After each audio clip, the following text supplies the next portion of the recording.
This day and time. What happened today, years ago? Welcome to the deep dive. Oh.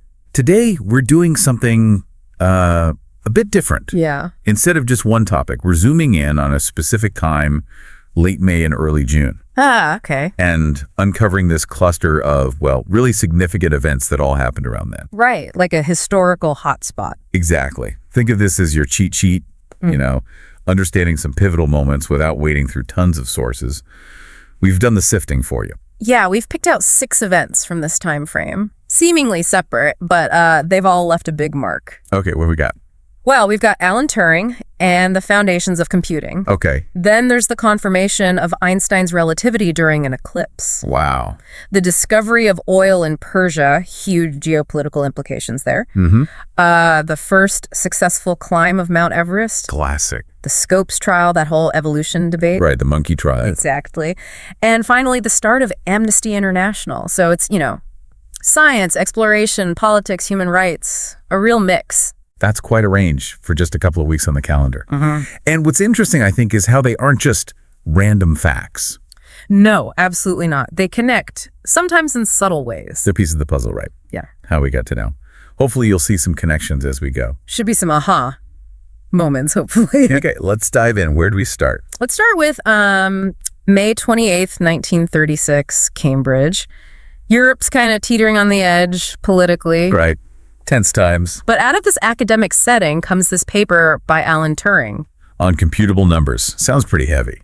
It is, but the core idea is revolutionary. He proposed this theoretical machine. The Turing machine. That's the one. Super simple concept, really. An endless tape, squares, a read-write head, some basic instructions. Okay. But what it did was provide a concrete mathematical definition of what computation actually means. And maybe even more importantly, Yeah. he proved there are problems that no machine, no computational process could ever solve. Unsolvable problems. So it wasn't just about how to compute, but also the limits of computation. Precisely. It redefined the whole concept. It wasn't just about building machines. It was about understanding the fundamental nature and boundaries of what could be calculated. It's the spark that lit the fire for the entire digital age. Even if the practical computers were still a way off. Oh, yeah. This was the deep theoretical foundation, the idea of a universal machine in that paper. That's the ancestor of your laptop, your phone. It's hard to overstate the impact. Incredible. From abstract maths to, well, everything. Okay. Let's shift gears. From theoretical machines to the cosmos. May 29, 1919, an eclipse. Right. Arthur Eddington's expedition, a crucial moment for Albert Einstein. Because of general relativity. Exactly. Einstein's theory was radical. It said gravity isn't just a force, it's a curvature of space-time itself. Okay. And it made this wild prediction.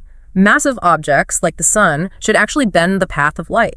Bend light, seriously. Yep. So Eddington thought, okay, how do we test this? The perfect opportunity, a total solar eclipse. Ah, because the sun's light is blocked, so you can see the stars near the sun. Precisely. Stars you normally wouldn't see in the daytime. The idea was to photograph those stars during the eclipse. And compare their position to where they should be. Exactly. Compare their positions during the eclipse to their known positions at night when the sun isn't there bending the light. If Einstein was right, the stars' apparent positions should shift slightly closer to the sun. Pulled by gravity's curve. Did they find it? They did. They were looking for a very specific amount of deflection, about 1.75 arcseconds. Tiny, tiny angle. Wow. And their measurements, gathered from expeditions in Brazil and off the coast of Africa, they matched Einstein's prediction. That must have been huge news. Transformative. It was really compelling evidence for general relativity. It basically dethroned Newton's view of gravity, which had reigned for centuries. So a whole new way of seeing the universe. Absolutely. Space, time, gravity, all reimagined.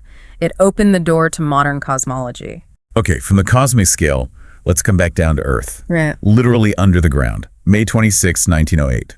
Persia. Yes, Mashhad Soliman. This is where William Knox D'Arcy's long, expensive gamble finally paid off. Finding oil. Big time. After years of drilling, years of near failure, they struck oil. And not just a trickle, a gusher. A massive, roaring column of crude oil shooting into the air. Wow. So it started something big. Oh, absolutely. This was essentially the birth of the Middle Eastern oil industry as we know it. It led directly to the founding of the Anglo-Persian Oil Company. Which became BP, right? That's the one. And strategically, for Britain, this was immense. How so? Well, the Royal Navy was looking to switch its warships from coal to oil. Oil burns more efficiently, less smoke, easier refueling. This discovery gave them a secure, British-controlled source. A massive advantage, especially with World War I looming just a few years later. A crucial advantage. But, the flip side. This discovery also set the stage for decades of complex, often fraught geopolitics in the region. Right. Foreign control over a nation's key resource. Colonial tensions, power struggles. Exactly. It profoundly shaped Iran's history, the wider Middle East, international relations. The consequences are still being felt today. Yeah, you can definitely draw a line from that gusher to a lot of modern history. Okay, let's shift again. From underground resources to the highest point on Earth. May 29th, 1953. Mount Everest. The day the news broke that the summit had finally been reached. By Edmund Hillary and Tenzing Norgay. That's right. Hillary, a beekeeper from New Zealand, and Tenzing Norgay, an incredibly experienced Sherpa mountaineer from Nepal.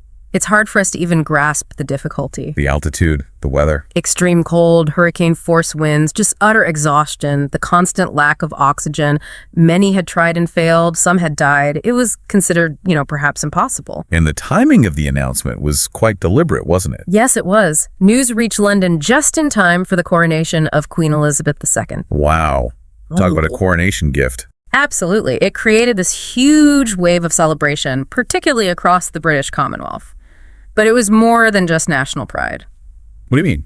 Well, coming less than a decade after World War II, it felt like a triumph for humanity itself, a symbol of endurance, courage, cooperation. Hillary and Tenzing depended on each other and a whole team. A moment of hope, maybe. Definitely. It showed what people could achieve against incredible odds.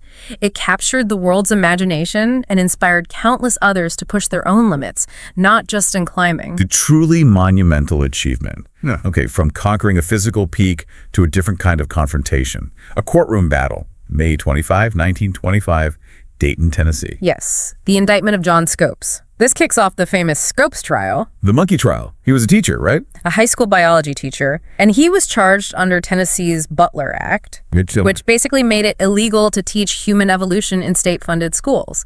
Any theory that denied the biblical story of divine creation. So Scopes taught Darwin's ideas, and someone complained. Well, it was a bit more complex. The ACLU was looking for a test case, and community leaders in Dayton actually saw it as a way to put their town on the map.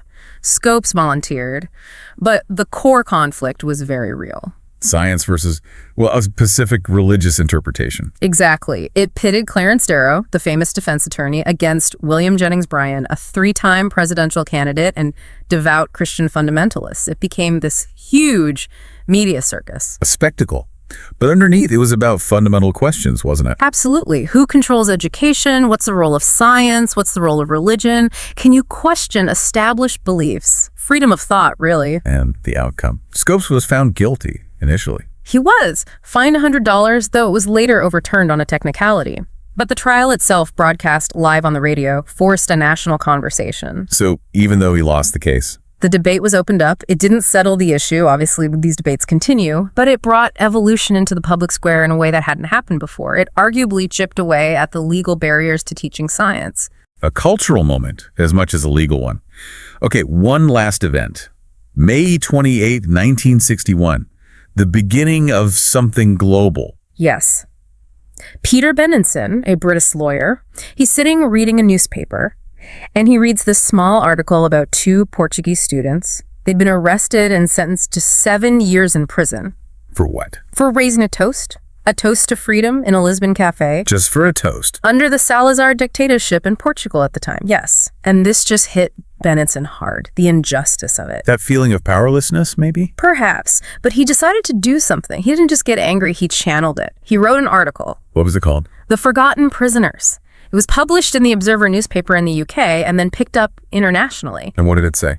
It highlighted the plight of these students and others like them around the world, people imprisoned purely for their political or religious beliefs who hadn't used or advocated violence. He called them prisoners of conscience. A powerful phrase. Very. And the article wasn't just a description of the problem, it was a call to action. He launched an appeal for amnesty in 1961. Asking people to do what? To write letters, polite, reasoned letters to the governments holding these prisoners, appealing for their release. The idea was that coordinated public pressure could make a difference. And did it? The response was overwhelming. Letters poured in, local groups formed, and that initial appeal, that single article born from one man's outrage, that was the seed that grew into Amnesty International. Wow, from one newspaper article to a global human rights movement. Exactly. A movement built on the simple idea that injustice anywhere concerns people everywhere, and that ordinary individuals acting together can challenge powerful states. It's about shared human values transcending borders. It really shows the power of an idea, doesn't it? Absolutely. The power of conscience and collective action. So looking back over just these, 6 events crammed into late May, early June across different years. Yeah. The dawn of computing, seeing the universe differently, tapping vast energy resources, reaching the top of the world, battling over science and faith, sparking a global rights movement. It's quite a concentration of transformative moments. It really is. And they're not isolated points on a timeline, are they? No, you see the ripples. Turing's ideas underpin the technology that lets us discuss Einstein's theories or organize amnesty campaigns. The oil discovery reshaped the world Everest climbers navigated. The Scopes trial reflects ongoing debates about knowledge that both Turing and Einstein pushed forward. It highlights how history isn't neat. It's this messy, interconnected flow. Definitely, and how these concentrated bursts of activity can really set new directions. Which brings us to a final thought for you listening. When you consider this collection, computing, cosmology, oil, exploration, evolution, human rights, all clustered around this time, what underlying forces do you see? Is it human ingenuity, competition, the quest for knowledge or power? Or maybe think about how echoes of these specific events, the digital age, energy politics, debates about science, the push for human rights, how do they connect to the world you live in right now? That's a great question to ponder, how the past, even these specific moments, continues to shape our present challenges and possibilities. Something to think about. Thanks for joining us on this. Thanks for watching. Like, subscribe, and ring that bell for more history daily.